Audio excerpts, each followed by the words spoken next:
More fighting, more risk of a wider war in the Middle East. Israel carrying out what it calls extensive strikes in Lebanon this morning, the latest in a wave of attacks aimed at the U.S.-designated terror group Hezbollah. And the Lebanese Ministry of Health says 50 people dead, 300 wounded in this new wave of strikes. It comes as Hezbollah fires dozens of rockets into northern Israel over the weekend, including at least one that exploded in a residential neighborhood. They've been doing this for almost a year now. Chris Livesay in Tel Aviv for us, central Israel. Chris, good morning to you.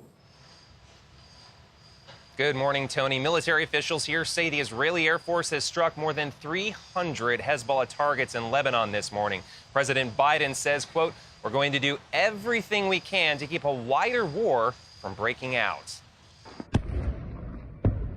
Israeli missiles slam into southern Lebanon.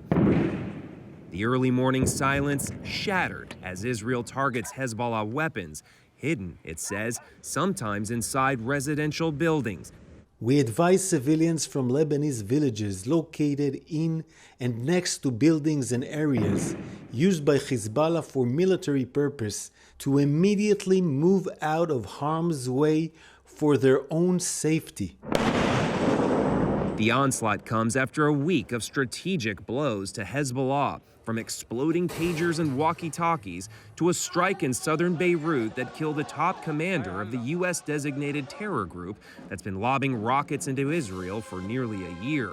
Some of them landing in the suburbs of Haifa over the weekend, not far from the Rambam Hospital, Israel's second largest. Doctors and nurses are now taking dramatic evasive measures. This is supposed to be a parking garage. You can see the parking space numbers painted on the wall, the arrows on the ground, but it's become a fully functional hospital. In fact, they've already had their first childbirth. We could do major surgery here, and we have done it. Dr. Avi Weissman is the director. How many hospital beds are we talking about? So altogether, we can squeeze in here 2,200 hospital beds. We're in a bunker with many, many more beds. What does that say about the war? We need to be prepared for the worst case scenario. Now it's here in the north, Israel says, where the war effort is shifting. But that doesn't mean it's forgotten about Gaza in the south. Over the weekend, 2 schools were struck there, killing more than 20 people. Israel says at least one of them had been turned into a Hamas command center. And overnight, a strike on a residential house killed a mother and her 4 children. Already caught in the crossfire, more than 1 million displaced Gazans this morning also had to contend with severe flooding.